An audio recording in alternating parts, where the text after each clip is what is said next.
네, 안녕하세요. NCS 수험생 여러분. 저는 여러분들과 의사소통 능력 같이 공부하게 될 강사 김지영이라고 합니다. 이 NCS는요, 직무 능력 평가의 기준이 되는 건데요. 여러분들과 함께 이론 공부하면서 시작을 해보도록 하겠습니다. 자, 먼저 의사소통 능력이라 뭔지 한번 같이 이론을 보도록 할게요. 기본적으로 우리가 알고 있는 의사소통 능력 그 얘기를 풀어놓은 거나 마찬가지예요. 상대방과 의견을 교환할 때 서로 전달하려는 의미를 정확하게 전달할 수 있는 능력을 의미한다 했는데요. 여기서 핵심은 뭐겠습니까? 의미를 정확히 전달한다는 게 바로 의사소통 능력의 가장 큰 핵심이 되겠죠. 그러기 위해서 우리가 문서를 읽고 이해하는 능력 외에도 요즘에는 외국어 능력에 대해서 같이 준비를 하셔야 할 것 같습니다. 먼저 문서적인 측면의 의사소통을 한번 보도록 할게요. 문서적인 측면이라고 하는 거는요. 자, 문서 이해 능력과 문서 작성 능력으로 나뉘어집니다. 문서 이해 능력은 말 그대로요. 내가 문서를 보고 정확한 정보를 획득하고 수집하여서 종합하는 그런 능력을 이야기하고요. 문서 작성 능력이라고 하는 거는 내가 그만큼 남들에게 전달하고자 하는 그 목적에 맞게 정확한 내용을 효과적으로 작성하기 위한 능력을 뜻한다고 보시면 됩니다. 가장 문서로 우리가 회사에서 모든 커뮤니케이션이 이루어지기 때문에요. 문서 이해 능력과 작성 능력이 기본적인 의사소통 능력의 핵심이라고 보실 수가 있겠습니다. 자, 그 다음에는 언어적인 측면의 의사소통입니다. 우리가 회사에서 여러 사람들과 관계를 맺을 때 기본적으로 이루어지는 것들이 언어를 통한 의사소통이잖아요. 그렇기 때문에 여기서는 경청 능력과 의사표현력이 가장 중요한 역할이 되겠습니다. 자, 그 다음에 우리가 네 번째로 그럼 어떻게 바람직한 의사소통을 해야 하는지 그 저해하는 요인을 한번 살펴볼 건데요. 회사에서 가장 많이 일어나는 문제들이 바로 여기 세 가지로 정리가 돼 있습니다. 먼저 첫 번째로 일방적으로 말하고 일방적으로 듣는, 즉 자기가 들었는지 안 들었는지 확인이 안 되는 거죠. 자, 두 번째는요, 자기는 전달했다고 생각을 했는데 전달이 안 된 경우, 아니면은 아는 줄 알았는데라고 이야기하는 경우는 제대로 된 의사소통이라고 말할 수가 없겠죠. 자, 그 다음에 세 번째는 말하지 않아도 당연히 알 거라고 하는 이런 문화 자체도요, 의사소통 능력에 해를 끼치는 그런 요소에 해당한다고 볼 수 있겠습니다. 자, 그러면 우리가 이런 의사소통 능력을 어떻게 개발해야 하는지 한번 팁 보도록 할게요. 자, 사후 검토라고 하는 거는 우리 의사소통이 제대로 이루어졌는지 확인하는 작업이 되고요. 자, 피드백이라고 하는 건 내 이야기를 제대로 들었는지 아니면 내가 남의 이야기를 정확히 이해했는지 다시 되묻고 서로 물어보는 과정이 피드백이 되겠죠. 자, 그 다음에 언어는요, 괜히 복잡하게 이야기할 필요가 없습니다. 언어는 단순 명료하게 진행을 해야 되겠고요. 경청을 할 때도 내가 정확하게 듣고 있다는 걸 표현해주는 적극적인 경청이 중요하고요. 이야기를 할 때는 감정에 구애받지 않고요. 감정 조정 능력까지 우리가 생각해볼 문제라고 생각이 됩니다. 자, 그러면 이번에는 본격적으로 문서 이해 능력에 대해서 자세히 알아보도록 하겠습니다. 자, 문서 이해 능력이란 것은요, 직업 현장에서 자신의 업무와 관련된 인쇄물이나 기호화된 정보 등 필요한 문서를 확인하여 문서를 읽고 이해하여 요점을 파악하는 능력이다. 결국에 문서를 확인해서 내가 정확한 내용을 파악할 수 있는지 그거에 대한 이해를 물어보는 게 문서 이해 능력입니다. 그렇기 때문에 여기 나와 있는 문장이나 정보를 정확히 이해하는 게 필요할 것이고요. 여기에 함께 나와 있는 도표나 수나 기호 같은 것들도 분명하게 이해할 수 있는 능력이 필요하겠죠. 자, 그러면 우리가 직장에서 필요한 문서 이해 능력이란 어떤 것들이 있냐? 기본적으로 문서를 읽고 이해할 수 있는 능력이 필요하고요. 두 번째는 나에게 필요한 목적에 맞는 알맞은 정보를 구별하고 비교하여 통합할 수 있는 능력이 필요하다고 보겠습니다. 세 번째는 내가 문서에 나타난 다른 사람의 이야기를 이해해서 요약 정리할 수도 있어야 완벽한 문서 정리를 했다라고 생각을 할 수 있겠죠. 자, 그럼 문서의 종류와 그 용도에 따라서 어떻게 달라지는지 한번 살펴보도록 할게요. 공문서는요, 말 그대로 공무 집행을 목적으로 하는 그런 문서입니다. 보통 행정기관에서 이루어지는 그런 공무 집행과 관련된 문서라고 생각을 하시면 되고요. 기획서는요, 아이디어를 내기 위해서 내가 이러이러한 아이디어를 통해서 이런 결과를 얻었다라는 프로젝트 같은 경우를 문서로 많이 만드는 형식이겠죠. 그래서 내 것을 뽑아달라, 나의 이런 기획안을 채택해달라라는 설득의 목적을 가진 그런 문서로 보게 되겠습니다. 자, 그 다음에 기한서는요, 어떤 회사 업무에 대해서 협조를 구하거나 아니면 자기 의견 이랬으면 좋겠다라고 이야기하게 하는, 보통 사내에서는 공문서라고 불리기도 하지만요, 다른 회사와의 업무에서는 기한서, 이렇게 이야기를 합니다. 자, 그다음에 네 번째는 보고서가 있겠는데요. 말 그대로 보고하는 그런 문서입니다. 자기가 지금 하고 있는 업무의 현황이나 진행 상황, 아니면은 어떤 과정이나 결과 같은 것들을요, 이런 보고할 때 작성하는 문서라고 보시면 되고요. 자, 설명서는 우리가 소비자들이 가장 많이 접할 수 있는 이런 실용적인 문서죠. 어떤 상품에 대해서 특성이나 작동 방법이나 어떻게 조작하는지 이런 것들을 설명하기 위한 그런 문서를 말합니다. 자, 보도자료는요, 언론을 상대로 자기들에게 이런 보도자료를 제공을 하는 건데요. 우리 회사의 정보가 이런 것들이 기사로 낼 만하다, 이렇게 제공을 하면 이것들을 기사로 써달라라고 요청하기 위한 것들을 보도자료라고 합니다. 자, 자기소개전에 회사 들어갈 때 우리 한 번씩은 다 써봤을 텐데요. 자기 스스로에 대해서 뭐 성장 과정이나 환경이나 내가 이 회사에 왜 입사하게 됐는지, 앞으로 어떻게 하겠다, 뭐 이런 것들을 자기 소개하는 문서겠죠. 자, 비즈니스 레터는 말 그대로 이메일입니다. 그래서 이거는 작게는요, 비공식적인 문서로 치기도 하지만요, 기본적으로 사업이나 아니면 고객에게 보내는 이런 편지를 이메일로 보내기 때문에 공식적인 문서를 정할 때도 요새는 많이 비즈니스 레터를 사용하는 편이기도 하죠. 자, 그 다음에 비즈니스 메모가 마지막에 있는데요. 이건 말 그대로 간단한 메모를 의미합니다. 업무상에 우리가 중요한 일이나 체크할 상황들 메모에서 전달하는 그런 간단한 이런 폼을 비즈니스 메모라고 합니다. 그러면 우리는 이런 문서들을 어떻게 이해를 해야 하는지 한번 살펴보도록 할게요. 먼저요, 가장 중요한 것은 문서의 목적입니다. 내가 이 문서를 읽고 어떤 목적에 따라서 요구하는 정보들이 달라지는가 생각을 해서요, 문서의 목적을 이해를 하고요. 그 다음에 이 문서가 작성된 배경과 주제, 이거는 모든 글에서 다 중요한 거겠죠? 자, 주제 정확히 파악을 하셨으면 문서에 쓰여진 정보를 정확하게 밝히고 문제가 제시하는 이런 현안 문제들을 파악을 하는 겁니다. 자, 그래서 내가 이 문서를 통해서 문제점을 이렇게 발견을 했으면요, 이 문제를 통해서 행동에 관한 분석을 해야 되겠죠. 어떤 것들이 필요되냐, 욕구나 요구 같은 것들이 나에게 어떤 것들이 필요하냐, 내용 분석을 하시고요. 여기에 우리가 이해한 목적 달성을 하기 위해서 생각하고 결정을 한 후에 상대방의 의도를 이렇게 요약 정리하면은 이게 바로 문서를 이해했구나라고 이야기할 수 있는 절차가 되겠습니다. 자, 그러면 여기까지 문서 이해 능력 한번 같이 봤는데요. 이번에는 문서를 작성하는 능력입니다. 자, 문서 작성 능력이란 직장 생활에서 요구되는 업무의 목적과 상황에 적합한 아이디어나 정보를 전달할 수 있도록 이번엔 문서를 작성할 수 있는 그런 능력을 이야기합니다. 그래서 대부분은요, 이렇게 문서로 우리가 이야기를 하게 되기 때문에요. 이런 문서 작성 시 우리가 고려해야 할 사항들을 생각을 하면서 문서 작성의 요령에 대해서 알아보도록 하겠습니다. 기본적으로요, 문서를 작성할 때 꼭 필요한 것은요, 누구를 대상으로 하는지, 이 문서의 목적이 무엇인지, 언제까지, 내가 이걸 언제 보냈고 언제까지 필요한 시기인지 이런 게 포함되어야 되고요. 기획서나 제안서 같은 경우에는요, 이것을 뽑아달라, 아니면 이런 게 어떻겠느냐라고 설득의 목적을 가졌기 때문에요, 기대 효과가 포함이 되어야 그만큼 자신에게 이득을 볼 수 있는 그런 설득의 요령이 되겠습니다. 자, 그 문서 작성의 구성 요소를 보도록 할게요. 어떻게 구성해야 좋은 문서가 되느냐? 기본적으로 골격, 짜임새 있는 골격은 중요합니다. 모든 문서에는 기본적으로 회사마다 폼이라는 게 있어요. 그죠? 자, 그래서 그 짜임새에 맞게 정확하게 기입을 하는 것이 좋고요.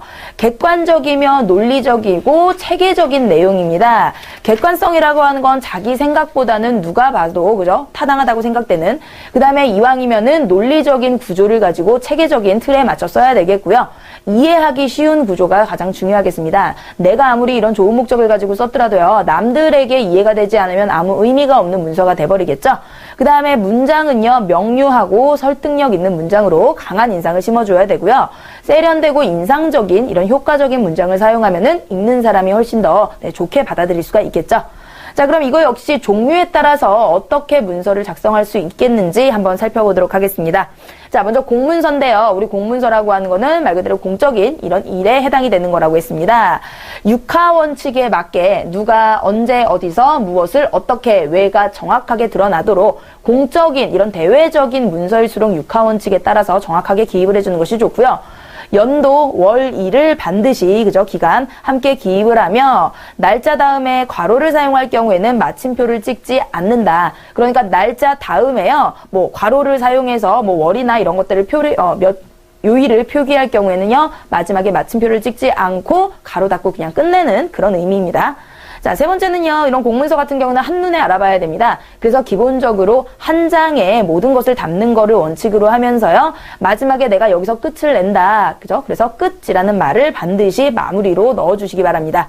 그 다음에 네 번째 복잡한 내용은요, 항목별로 구분을 합니다. 그래서 내가 어떤 내용을 이야기하고 그 다음 이야기, 뭐 그 아래 이야기 이런 식으로 항목별로 구분을 해주면 보는 사람이 훨씬 더 좋겠죠. 그 다음에 대외 문서나 장기간 보관되는 문서는요, 성격에 따라서 정확하게 기술을 해야 이렇게 분류를 해놓고 나중에 다시 필요한 경우에 찾아볼 수가 있겠죠. 자, 두 번째로 설명서입니다. 우리가 가장 많이 접하는 명령문보다 평서형으로 작성해야 됩니다. 소비자잖아요. 어차피. 그렇기 때문에 소비자들에게 평서형으로 작성을 하고 정확한 내용 전달이 중요하기 때문에 간결하게 작성을 하는 게 좋겠습니다. 그 다음에 상품과 제품에 대한 소개가 기본이기 때문에요. 정확한 내용이 기술되어야 되겠죠. 자, 그 다음에 우리 전문 용어 같은 경우에 소비자들이 이해를 하지 못하는 경우가 많아요. 그래서 이해를 목적, 상품 설명을 목적으로 하기 때문에 당연히 쉬운 단어 위주로 사용을 하셔야 되고요. 도표를 이용해서 복잡한 내용을 시각화하여 그림이나 사진이 있으면요, 우리가 당연히 이해가 빨라집니다. 글로만 사용 설명서를 알려주는 것보다 우리가 이렇게 활용하면 된다, 아니면 구조라든지 이런 거 그림을 통해서 알려주는 경우 많이 보셨죠? 자, 그 다음에 동일 문장의 반복을 피하고요, 다양한 표현을 써서 중복되는 표현이 없게 그렇게 설명을 해주시는 게 좋은 설명서가 되겠습니다. 자, 다음은 설득의 목적을 가진 기획서입니다. 상대가 채택을 할 수 있어야 합니다. 그게 바로 설득력을 갖춰야 하는 가장 중요한 요소겠죠. 그렇기 때문에 상대방에게 어필을 해야 되니까 상대방이 요구하는 점이 무엇인지를 정확히 파악하는 게 중요하다고 보겠습니다. 자, 두 번째는 핵심을 정확하게 기입하고 한눈에 파악되도록 체계적인 목차를 구성한다. 아무리 해도 우리 목차 같은 게 일목요연하게 정리가 돼 있으면 자기가 필요한 그런 부분만 찾아서 볼 수 있게 하는 배려잖아요. 그리고 한눈에 정확하게 모든 내용을 살펴볼 수 있기 때문에 목차 같은 거 중요하게 넣어주시고요. 자, 세 번째는 내용의 효과적인 전달을 위해서 시각화하는 도표나 그래프 같은 거 넣어주시면 훨씬 더 한눈에 알아보기 쉽겠고요. 제출 전에 반드시 충분히 검토해서 또 인용 자료가 있을 경우에 출처는 반드시 밝혀주셔야 한다는 거 중요합니다. 자, 그 다음에 보고서는요, 업무 진행 과정에 대해서 내가 제시를 하는 건데요. 이거 역시 내용의 중복 없이 간결 명료하게 전달하는 게 중요하겠죠. 자, 보고서는요, 이거를 가지고 내가 업무를 이렇게 처리했다 이야기하는 것이기 때문에 개인 능력을 평가하는 잣대가 됩니다. 그렇기 때문에 최종 점검 반드시 하고 제출을 하시고요. 그 다음에 세 번째, 복잡한 내용은 역시 도표나 그림 활용을 하고 참고 자료는 인용, 출처 정확하게 제시를 하는 게 중요하겠습니다. 자, 그 다음에 우리 보고서를 전달을 하면요, 윗사람들이 이것에 대해서 질문을 할 경우가 많이 생기죠. 그렇기 때문에 예상 질문을 생각을 해보고 답도 준비하는 게 미리미리 준비하는 역할이 되겠죠. 자, 그러면 이런 문서 작성들을 어떻게 우리가 쓸 수 있느냐. 문장은 기본적으로 짧고 간결해야 합니다. 그래야 상대방에게 정확한 내용을 전달할 수 있겠죠. 두 번째, 상대방이 이해하기 쉽게 기본적인 이야기입니다. 그 다음에 한자 사용은 되도록 자제해야 모르는 경우, 한자를 모르는 상대방이 모르는 경우에도 이해가 잘 될 수 있겠죠. 그 다음에 간결체, 문장이 길어지면요, 내용이 중언부언되든지 아니면 호응 구조가 맞지 않든지 정확하게 무슨 얘기를 하는지 모르게 됩니다. 그러니까 문장은 한 문장에 하나의 팩트만 정확하게 간결하게 작성을 하시고요. 이왕이면 긍정문, 그게 상대방에게 읽혔을 때요, 훨씬 더 좋은 결과를 가져오게 됩니다. 자, 그 다음에 간단한 표제를 붙여서 항목별로 구분을 해주는 게 좋겠고요. 문서의 주요한 내용 먼저, 사람들이 글이 길어지면요, 집중력도 떨어지고 다 끝까지 보지를 않습니다. 그렇기 때문에 먼저 중요한 내용을 제시를 하고 뒷부분으로 갈수록 약한 내용 이렇게 제시를 하면 되겠습니다. 자, 그리고 문서 표현의 시각화라는 이야기를 많이 했는데요. 한눈에 보기 쉽도록 우리가 차트나 데이터나 이미지 같은 것들을 여러 가지 문장이나 통계적 수치 같은 것들을 표나 그래프, 사진, 그림 등으로 나타내는 것을 시각화라고 하는 거겠죠. 자, 그러면 다음으로 경청 능력, 잘 듣는 능력 한번 보도록 하겠습니다. 다른 사람의 말을 주의 깊게 듣고요, 공감하는 능력입니다. 자, 그래서 원활한 의사소통을 위해 기본적으로 말을 잘하는 것보다 잘 들어주는 게 너무나 중요한 이런 요소이기 때문에요, 우리가 꼭 갖춰야 할 그런 요소라고 생각이 됩니다. 자, 그럼 경청의 방법, 우리가 기본적인 예의를 갖추고 있다면 누구나 알 수 있는 겁니다. 혼자서 대화를 독점하지 않는다. 그래야 잘 들을 수 있겠죠. 두 번째는 상대방의 말을 가로채지 않고요. 이야기 가로막지 않고요. 의견이 다르더라도 일단 수용을 하는 게 좋습니다. 그래서 네가 그렇구나. 하지만 나는 이렇게 생각해라고 먼저 수용을 하고 자기 이야기를 하는 게 훨씬 상대방에게 좋은 인상을 심어줄 수 있고요. 말하는 순서를 지켜가며 이야기를 해야 되겠고요. 논쟁에서는 먼저 상대방의 주장을 들어주는 게 좋습니다. 왜냐하면 내 이야기를 하고 나중에 반박을 듣는 것보다 상대방의 이야기를 충분히 들어주고요. 그거에 대한 반박이나 자기 의견을 내세우면은 좋은 인상도 심어줄 뿐더러 그 사람의 의견에 대한 반박도 쉽게 할 수 있겠죠. 자, 그다음에 우리나라 사람들이 약한 시선을 맞추는 아이 컨택이라고 그러죠. 이런 것들도 중요한 요소. 내가 네 얘기에 관심이 있고 잘 듣고 있다라는 걸 보여주는 역할을 하게 됩니다. 자, 그 다음에 귀로만 듣지 말고 오감을 동원해 적극적으로 경청한다. 남자분들 이런 거 잘 못하시는데요. 여자분들 이렇게 하나 이야기하면 맞장구를 쳐주고 온몸으로 그렇게 맞장구를 쳐주고 하잖아요. 그런 것들이 경청의 방법이라고 하나 생각하시면 되겠습니다. 자, 경청의 올바른 자세입니다. 이거는 뭐 기본적으로 예의를 지킨다라는 생각으로 한번 보시면 되겠습니다. 자, 경청의 올바른 자세는요, 상대방을 정면으로 마주해야 합니다. 그래야 내가 너와 함께 이야기할 준비가 되어 있다라는 걸 보여주는 걸 테고요. 자, 손이나 다리를 꼬지 않는, 즉 손으로 팔짱 끼는 거라든지 다리를 꼬고 앉는 거는 기본적으로 예의에 어긋나죠. 이것은요, 상대방으로 하여금 개방적이지 않고 나는 폐쇄적이고 너의 이야기에 반박할 이런 준비로 사람들이 느끼기 때문에요, 마음을 열지 않는 모습입니다. 그러니까 그런 얘기를 그런 포즈를 취하지 않으셔야 마음을 열었다고 상대방이 느낄 수가 있는 거겠죠. 자, 그 다음에 상대방을 향해서 상체를 기울여 앉아야 내가 주의 깊게 네 얘기에 관심이 있구나 하는 느낌을 줄 수 있고요. 우호적인 눈의 접촉, 그죠? 눈이 바로 말에 가장 중요한 이런 역할을 합니다. 자, 비교적 편안한 자세를 취해서 자기가 전문가다운 자신만만함을 보여주면 훨씬 더 좋겠죠. 자, 그러면 이제 의사 표현 능력을 한번 보겠습니다. 잘 들어주었으면 나도 이런 의사 표현 능력을 정확하게 활용을 해야 되겠죠? 자, 의사 표현 능력이란 뭔지 살펴보도록 하겠습니다. 말하는 사람이 자신의 생각과 감정을 듣는 사람에게 음성 언어와 신체 언어로 표현하는 능력이다라고 했는데요. 음성 언어는 우리가 하는 말이고요. 신체 언어는 비언어적인 표현이죠. 여기 하나 더 추가하면 반언어적인 목소리의 톤이라든지 크기라든지 높낮이라든지 이런 모든 요소들이 한꺼번에 복합돼서 표현이 되는 게 의사표현 능력이라고 합니다. 자, 그래서 이런 의사표현 능력은요, 어떤 직장 간의 관계나 개인 간의 관계, 이런 모든 조직의 관계를 유지하고 업무 성과를 높이는 데 필수적인 능력이겠죠. 자, 원활한 의사소통을 위해서 우리가 알아봐야 될 것들을 몇 개 보도록 하겠습니다. 먼저 좋은 화법을 위해서는요, 많은 독서가 필요합니다. 독서를 통해서 우리가 좋은 글 아니면 좋은 문장을 우리가 구현을 해낼 수도 있고요. 뭐 기본적으로 상식도 많아질 수 있겠죠. 자, 두 번째는요, 말을 하기 전에 먼저 잘 들어줘야 됩니다. 좋은 청중이 되어라. 그래야 그 사람이 이야기하고자 하는 것에 대해서 내가 맞장구도 쳐줄 수 있고, 아니면은 그 기준에 맞춰서 상대방의 말을 받아줄 수도 있잖아요. 자, 칭찬 너무나 중요한 거겠죠? 칭찬에 인색하지 마시고요. 공감하고 긍정적으로 보이게 하라는 것은 원활한 의사소통의 기본이겠죠?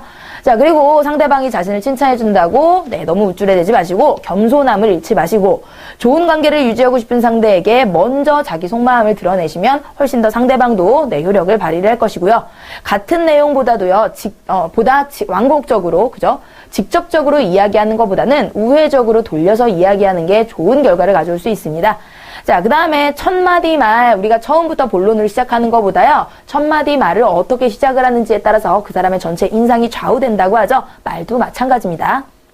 자, 그 다음에 이성과 감성의 조화를 꾀해라 라고 얘기했는데요. 이성, 논리적으로 이야기하는 겁니다. 근데 우리가 대화를 하다 보면 논리만으로는 해결이 되지 않는 것들이 많습니다. 그래서 감성의 조화를 꾀하라 라고 이야기가 나오는 거고요. 대화의 룰, 우리 아까 이야기했듯이 상대방의 말을 가로막지 않고 혼자서 의사표현 독점하지 않고요. 반론의 기회도 주고 임의로 자기 마음대로 화제를 바꾸지 않는, 그리고 중요한 거 문장은요, 주어부터 서술어까지 정확하게 다 말해주는 게 정확하고 논리적인 표현이 되는 겁니다. 자, 그리고 우리 이런 세계화 시대에 맞추어 기초 외국어 능력도 기본적으로 우리가 가지고 있어야 하는 그런 능력이겠죠. 자, 근데요, 외국어를 너무 잘하는 뭐 이런 능력을 얘기하는 것이 아닙니다. 외국인들과의 의사소통을 하는 경우는 사실 회사에서 그런 해외 지사를 나가든지 이런 게 아니고서는 그렇게 많지 않아요. 그러니까 직업 생활 중에서 우리가 필요한 문서에 대한 이해, 아니면 우리가 문서를 보내거나 할 때 쓸 수 있는 요 정도 의사표현이나 이런 경청하는 기초적인 의사소통 능력을 외국인과도 자연스럽게 할 수 있는 이런 능력을 뜻하는 겁니다. 자, 그러면 이런 능력 어떻게 위에 공부를 할 수 있을지 한번 살펴보도록 하겠습니다. 외국어 공부는요, 우리가 목적이 중요합니다. 내가 여행을 가기 위해서 공부를 한다면 그날까지, 여행 가는 날까지 열심히 하겠죠.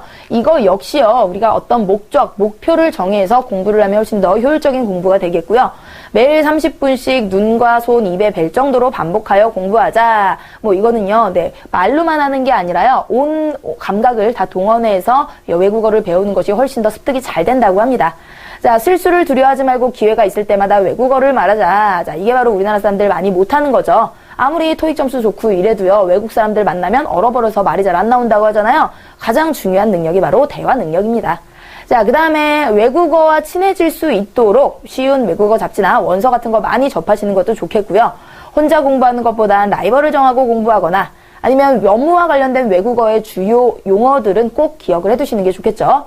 자, 그 다음에 출퇴근 시간에 짬짬이 뭐 라디오 같은 것들 통해서 요새 많이 외국어 공부하시는 분들 많고요. 외국어 단어 암기할 때는 그림 카드도 사용해보자. 가능하면 외국인 친구들 많이 사귀어서 대화할 수 있는 기회를 많이 만들어보면 좋겠습니다. 자, 이런 게 중요한 겁니다. 외국인과 의사소통할 때 피해야 할 행동, 서로 문화와 사회적인 것들이 다르기 때문에요. 우리가 조심해야 할 것들을 몇 가지 알아보도록 할게요. 자, 상대방을 볼 때 흘겨보거나 아예 보지 않는 행동, 이거는 우리나라에서도 마찬가지죠. 전 세계 공통적으로요, 상대방 눈을 맞춰주고 그 다음에 잘 듣는다 라고 이야기하는 좋은 표정으로 바라봐주는 게 좋겠고요.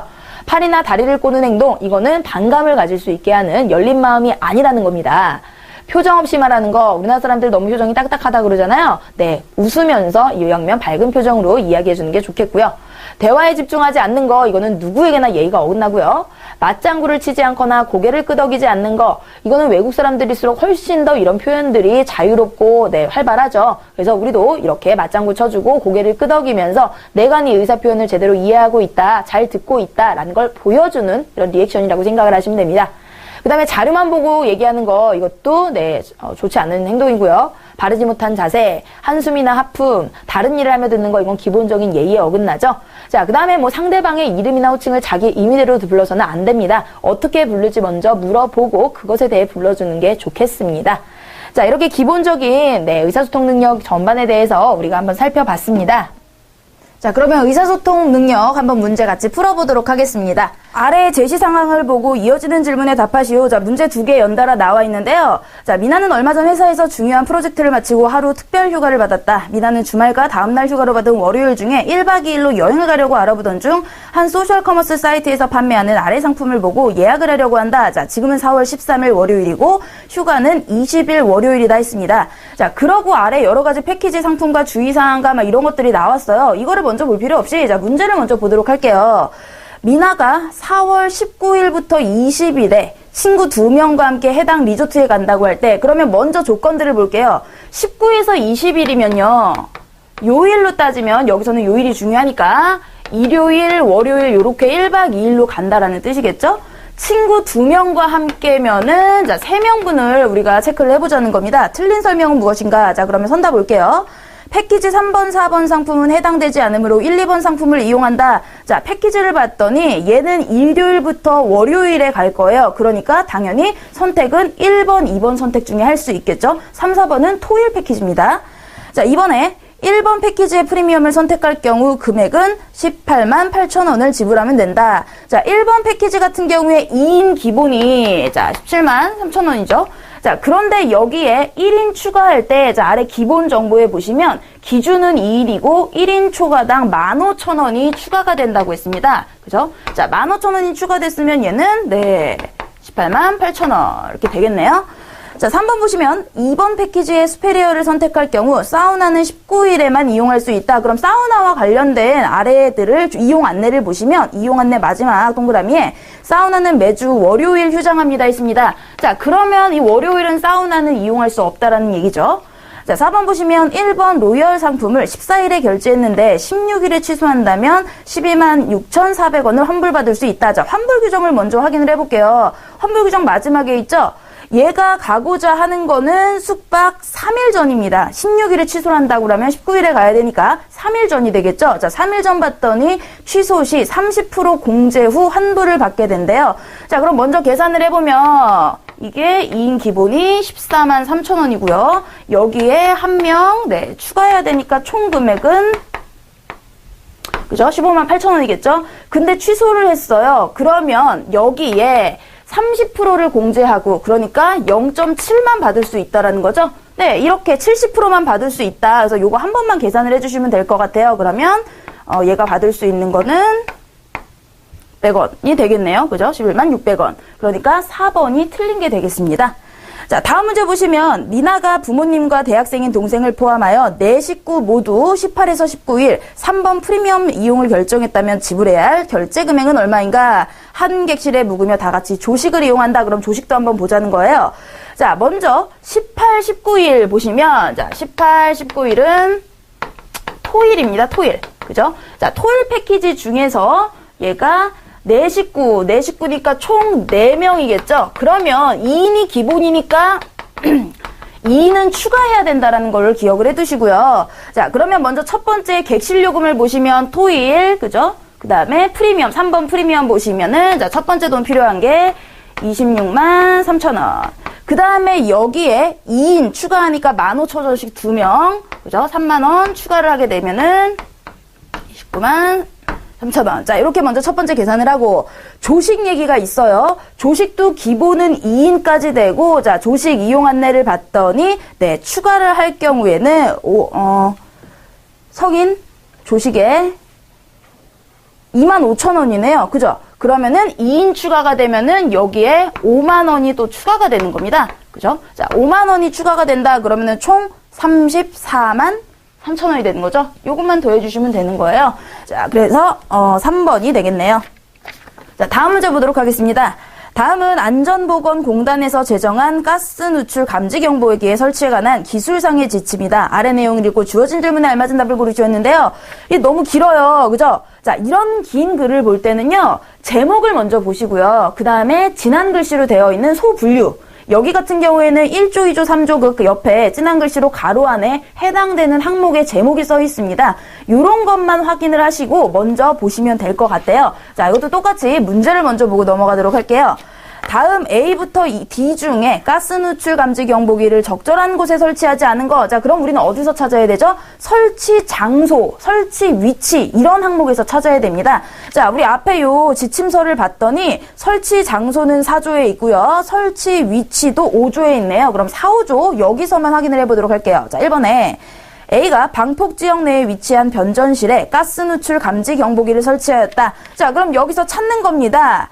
4조의 사항을 보시면요. 방폭지역 안에 위치한 변전실이라는 항목이 들어있어요. 자, 2번 보시면 B가 공기보다 비중이 무거운 라돈가스의 특성을 고려하여 가스 누출 감지 경보기를 건물 환기구 부근에 설치하였다. 자, 공기보다 무거운 이런 기체는요. 설치 위치에 5조에 있는데요. 5조의 1항의 두 번째 항목을 보시면 건물 안에 설치되는 가스 누출 감지 경보기는 감지 대상 가스의 비중이 공기보다 무거운 경우 이게 바로 여기에 해당하는 라돈이겠죠. 건축물 내의 하부에 설치한다고 했습니다. 그런데 여기에는 환기구 부근에 설치했다라고 나와 있죠. 그러니까 가스는 다 아래로 깔아놨는데 경보기가 환기구에 있다면 이미 아래 다 가득 찬 상태에서 경보기가 울릴 거 아니에요. 그래서 2번이 틀린 거구나. 자, 나머지 확인해 볼게요. 3번. C가 가스 누출 감지 경보기의 경보기를 근로자들이 상주하는 곳에 설치하였다. 자, 근로자들이 상주하는 것도요. 5조의 설치 위치 보시면 2항 보시면 가스 누출 감지 경보기의 경보기는 근로자가 상주하는 곳에 설치해야 한다라고 분명히 나와 있고요.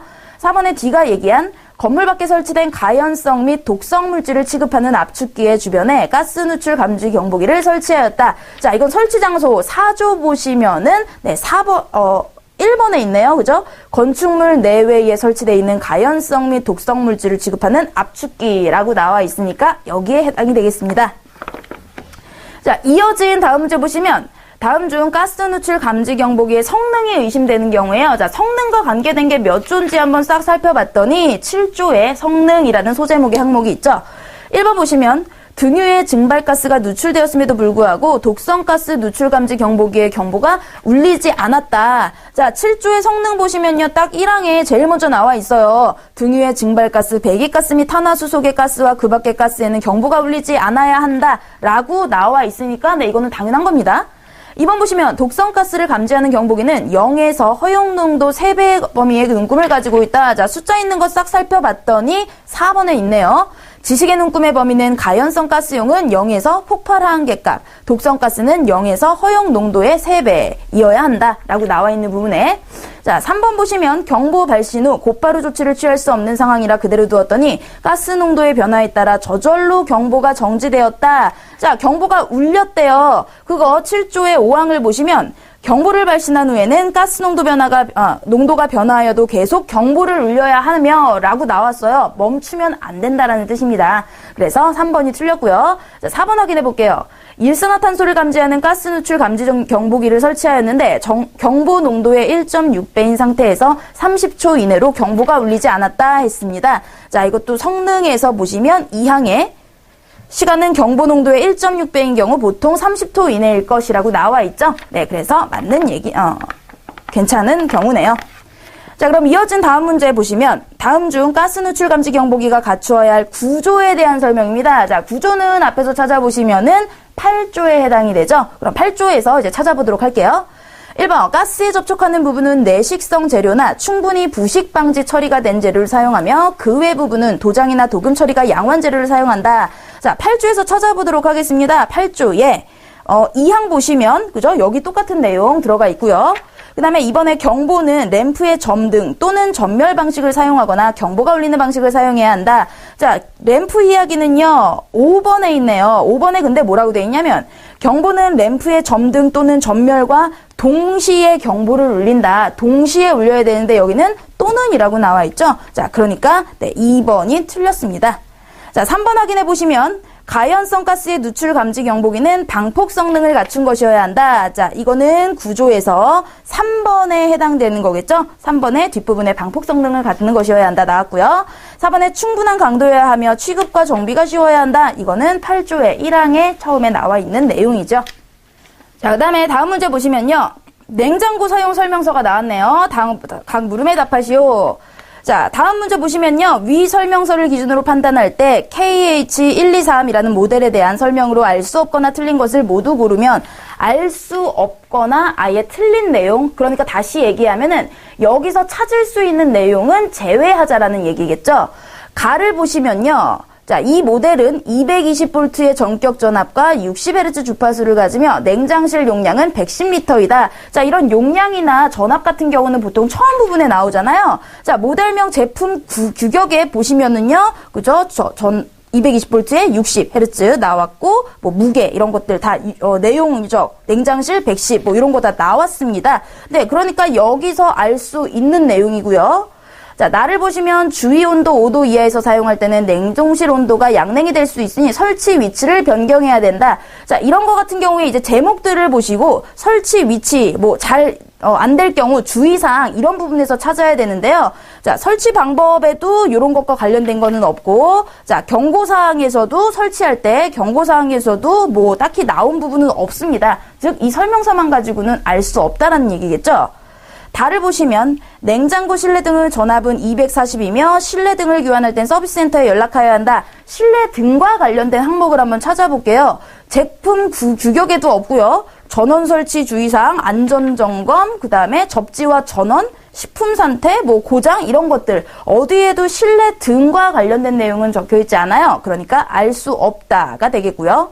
라를 보시면 냉장고 바닥에 물이 고이고 사용 중 타는 냄새가 날 경우 우선 전원을 끄고 문에 패킹을 떼어내고 동판의 접지를 제거한 후 서비스센터로 연락하여 점검을 받도록 한다. 자, 이거는 문제네요. 문제가 있었을 경우에. 자, 그런 경우에는 바로 왼쪽에 있는 뭐 식품 상태 관련이라든지 고장이 아닌 경우 뭐 이런 내용이겠죠. 냉장고에 이슬이 맺히거나 냄새가 날 때, 네, 그럼 여기에서 찾아보면 되겠네요. 근데 이 냉장고에 이슬이 맺히거나 냄새가 날 때 항목에 요렇게 뭐 패킹을 떼어내고 접지를 제거한 후 요런 거는 없는 내용이겠죠. 그러니까 이거는 잘못된 사항이라고 볼 수 있습니다.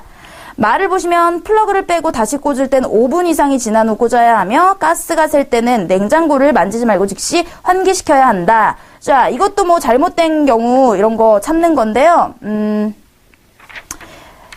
이거는 앞부분에 있네요. 전원 설치 및 사용 시 경고사항에서 동그라미 3번, 4번째 보시면은, 네, 냉장고나 플러그는 만지지 말고 환기시켜주고, 버릴 때는 뭐 이렇게 해주고, 주의사항에서도 플러그를 뺀 후 다시 꽂을 때는 5분 이상 경과 후 해주십시오. 자, 이렇게 나와 있으니까 이것도 여기서 찾을 수 있는 부분이 되겠습니다.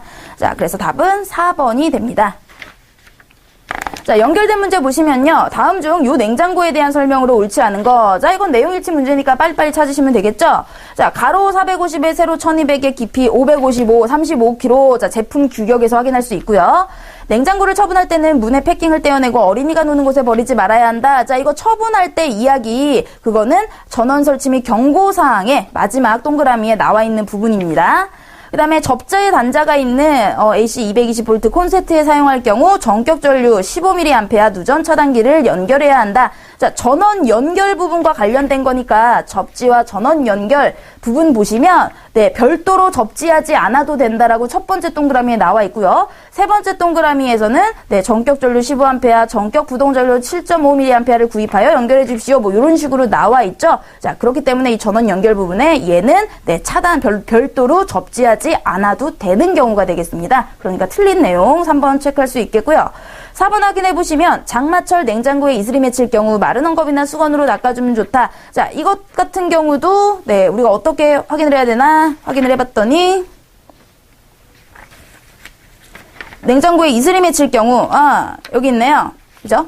마지막 부분에 냉장고에 이슬이 맺히거나 냄새가 날 경우 마른 헝겊이나 수건으로 닦아주십시오. 네, 이렇게 해당되는 항목에 가서 바로바로 찾아보시면 네, 빠르게 찾으실 수 있을 것 같고요.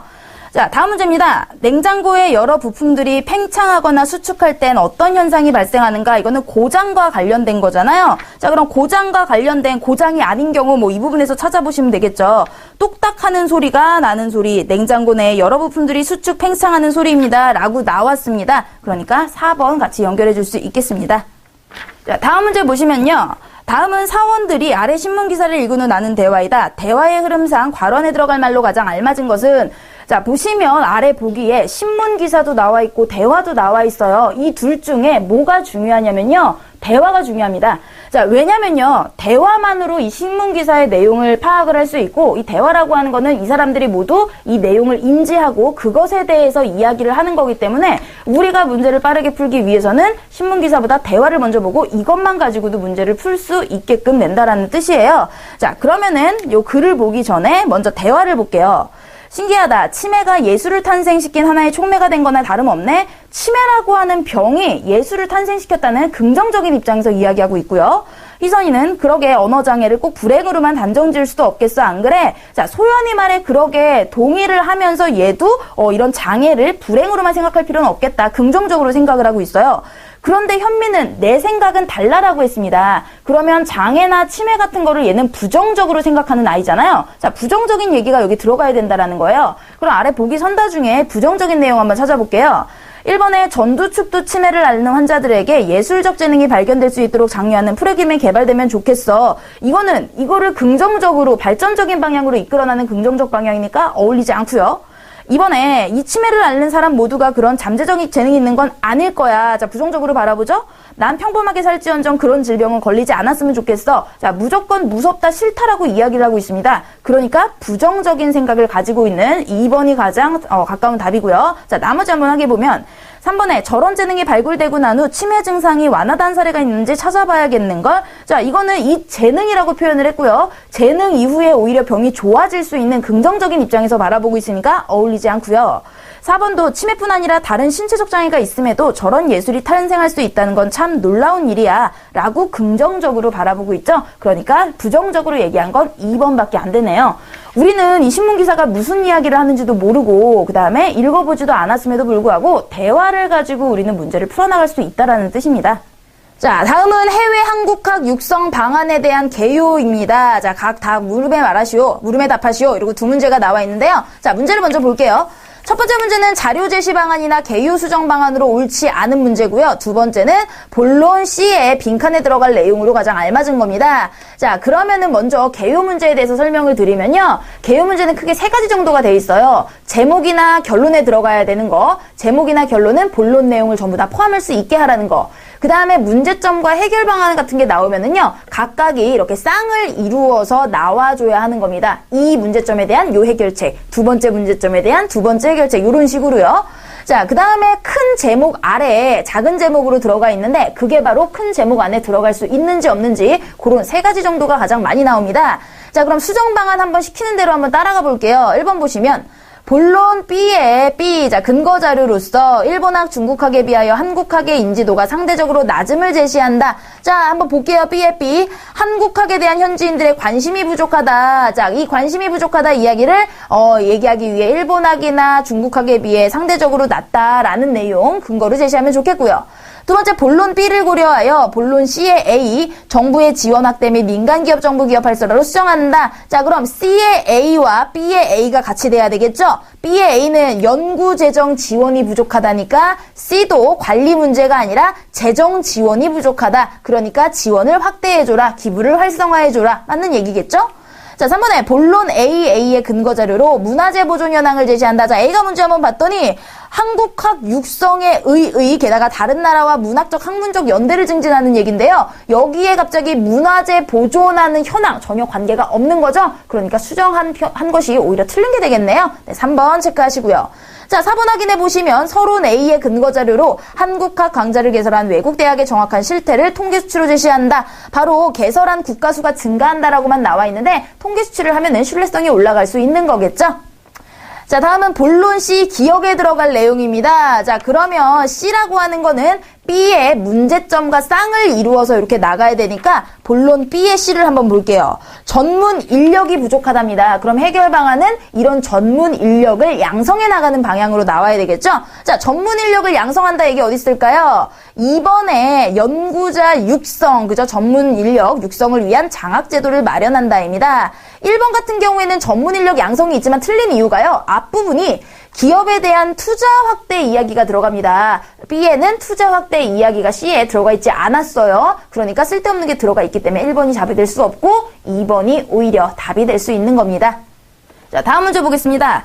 다음은 사원들이 아래 신문기사를 읽고는 나눈 대화이다. 대화의 결론으로 가장 적절한 것은, 자, 신문기사가 나오고 대화가 나온다는 거는 이미 대사에 이 신문기사의 내용들을 포함하고 있다라는 얘기니까 우리는 신문기사는 넘어가고 대화만 가지고 문제를 풀어보도록 할게요. 김대리가 우주 쓰레기는 저궤도에 속하는 800에서 1000km 고도 사이에 가장 많이 몰려 있는데 그 고도에 있는 우주 쓰레기들이 자연적인 고도 낙하로 소멸되는 시간이 많이 걸려서 그런 거래. 자, 김대리는 우주 쓰레기에 대해서 내용 파악 이걸 가지고 우리는 할 수 있습니다. 우주 쓰레기란 이런 거다. 이런 게 문제가 된다. 라는 내용을 정리를 해줬고요. 자, 송대리는요. 그래서인가 전문가들은 우주 쓰레기가 급증하면서 인공위성에 근접하는 경우가 잦아 이로 인한 충돌을 막으려면 대책 마련이 시급하다고 지적하던데, 자, 송대리는 이 신문기사를 읽고 문제 제기를 하고 있죠. 전문가들이 이게 문제래. 자, 문제 제기를 했고요. 박대리는 맞아. 그래서 여러 나라가 우주 쓰레기에 레이저를 쏘아 궤도를 바꾸거나 그물을 이용해 우주 쓰레기를 모으는 청소 위성을 구상하고 있대. 해결 방안에 대해서 그렇다고 한다. 그랬대. 라고 읽은 내용 다시 정리해주고 있는 거죠.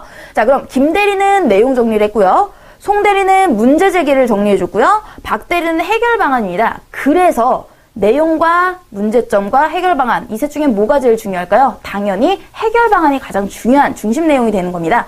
그러면 우리는 중심 내용 결론, 즉 박대리의 이야기를 정리한 거 보기에서 찾으시면 되겠죠?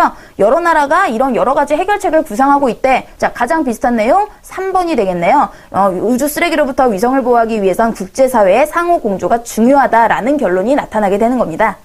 자, 다음 문제 보시면요. 다음은 사원들이 리더십과 관련된 자료를 보고 각자의 견해를 정리한 것이다. 글의 취지에 반하는 사람, 자, 혼자 다른 의견을 이야기하고 있는 사람입니다. 이런 거 같은 경우에는요, 이 전체 내용이 뭔지 핵심적인 내용을 파악하고 그것과 다른 얘기를 한 사람을 골라라 라는 내용인데요. 자, 그러면 한번 주제를 찾아보도록 할게요. 주제를 찾을 때는요, 글이 길어지고 내용이 많을 수가 있는데요. 사실은 우리가 주제를 이야기하는 부분은 몇 문장 안 된다라는 거 기억을 해두시고, 안 읽어도 되는 부분이라든지 아니면 그냥 넘어가도 되는 달라, 주제를 이미 찾았으면 그 뒷부분의 구체적인 내용들은 안 다뤄도 안 읽어도 된다라는 얘기입니다. 자, 그럼 제가 한번 읽으면서 문제 한번 해결해 보도록 하겠습니다. 어떤 연구자는 리더십을 목표 달성을 위해 행사되는 영향력이라 정의 내리고 리더의 공통된 자질로 뭐 이런 것들을 꼽았다. 자, 이건 어떤 연구자의 이야기예요. 별로 중요하지 않아요. 그러나, 자, 그러나가 나오면 일반적인 사람 얘기가 아니라 그러나 나는 다르게 생각한다로 이야기의 초점이 넘어갔어요. 그렇기 때문에 여기에 내 주장이 있다라는 뜻에 가깝겠죠. 실제로 리더가 갖춰야 할 조건이란 이론적인 것이며 상황에 따라 달라지는 것이 사실일 것이다. 첫 번째 문단에서 중요한 내용은 바로 이 부분에 밑줄을 치셔야 되는 거네요. 리더가 갖추어야 될 거는 상황에 따라 달라진다. 여기 밑줄을 치시면 네, 요 다음 단락 요것과 관련된 내용이 당연히 나와야 되겠죠. 정치 세계에 있어서 리더십의 요건이 경제, 군대, 교육계에 있어서 요건과 같을 개연성은 없다. 예를 들고 있어요. 즉 우리가 1단락에서 밑줄 친 요 부분을 구체화하는 단락이라는 겁니다. 이런 것들에 조금 자신감이 생기시면은요, 요 두 번째 구체화 단락은 안 읽고 바로 문제를 푸셔도 돼요. 근데 이제 오늘은 배우는 시간이니까 쭉 보시면, 정계만을 생각할 때 그 나라가 어떤 상황에 놓여 있는가에 따라 필요한 리더십도 달라진다. 즉 같은 경우는 부연 설명, 상술해 주는 거니까 안 읽고 넘어가셔도 무방합니다. 어디에서나 가능하는 유일하고 절대적인 리더십의 존재는 수긍하기 어렵다. 자, 계속 우리 아까 밑줄 친 내용을 설명하고 있습니다. 리더십을 강력한 통솔력인 것처럼 해석하는 사람도 있으나 자유방위명이나 상다명의 리더십이라는 것도 있을 수 있으며 상황에 따라서 후자의 유형이 유효하게 가능한 일도 있다. 물론 어떤 조직에서는 다른 유형의 리더십이 제대로 가능한 경우도 있을 수 있다. 리더십이란 특정인만이 갖고 있는 특수한 자질인 것은 아니다. 리더가 될 수 있는 잠재적 능력은 선천적, 생득적인 것이 아니라 오히려 후천적인 것이며 거의 대부분의 사람들은 인위적 훈련에 따라 어떤 형태의 리더십인지 몸에 익히는 게 가능하다. 그러나 모든 조직, 집단, 국가는 광의에 있어서 환경 속에 존재하며 이것과의 적합성이 항상 의문시된다. 아, 이 단락이 이렇게 길었지만 사실은 우리 1단락에서 밑줄을 치고 그거에 대한 구체화 단락이기 때문에 안 읽고 넘어갔어도 되는 부분이라는 거. 자, 그럼 마지막 단락 한번 볼게요. 어려운 것은 리더십을 몸에 익히는 것보다도 어떤 리더십을 몸에 익히고 발휘하면 되는가 하는 문제이다. 자, 중요한 게 바로 이거라는 겁니다. 그죠? 여기도 한번 밑줄 쳐볼게요. 어떤 리더십을 몸에 익히고 발휘하면 되는 것인가? 통솔력이 뛰어난 강력한 리더가 되는 것보다 그 조직, 환경에 있어 바람직한 리더상이 무엇인가를 간파하는 게 어려우며 본질적으로 중요하다라고 나왔습니다. 전체 글이 있을 때요, 이렇게 세 단락으로 나눠졌다라는 거는요, 보통 첫 단락에서는 내가 이러이러한 이야기를 할 것이다 라고 문제 제기라든지 아니면 소재를, 제재를 이야기해주고요. 중간 부분에서는 그거에 대한 설명입니다. 그리고 마지막 부분은 보통 요약, 정리, 재현, 강조 이런 것이기 때문에요. 1단락, 마지막 단락, 처음과 끝부분 요것만 가지고도 우리가 주제를 파악할 수 있는 능력들을 자꾸자꾸 키워나가시면 좋겠습니다. 자, 그러면 이제 1번 보도록 하겠습니다. A사원이 조직별로 리더에게 요구되는 자질은 다르므로, 그죠? 우리가 밑줄 쳤던 부분 계속 얘기하는 부분이죠. 뛰어난 장군이 뛰어난 정치가가 될 수 있다고는 단정 지을 수 없다. 맞고요. B사원도 독재형 리더십이 제대로 기능할 수 없었던 조직이나 국가에서도 상담형 리더가 정점에 서면 잘 될 가능성이 있다. 그죠? 리더의 자질이 달라지면 잘 될 수 있어 라는 얘기니까요. 자, C사원 역시 지금까지 리더와 전혀 다른 자질, 사고방식의 소유주가 리더가 되더라도 종래와 마찬가지로 통치나 관리를 잘 수행할 수도 있다. 환경에 따라서 어떤 리더십이 발휘되느냐 다를 수 있다라고 했잖아요. 그러니까 이것도 네, 맞는 같은 맥락이고요. D사원을 봤더니 리더십은 선천적인 것은 아니므로 거의 대부분의 사람들은 훈련에 따라 강력한 통솔력을 몸에 익힐 수 있다. 강력한 통솔력을 익히자가 아니잖아요. 그죠? 이걸 원하는 게 아니기 때문에 D사원의 강력한 통솔력을 요구하는 이런 몸에 익힐 수 있다는 내용은 다른 사람들과 반하는 내용에 해당이 되겠습니다. 답 4번 되겠습니다.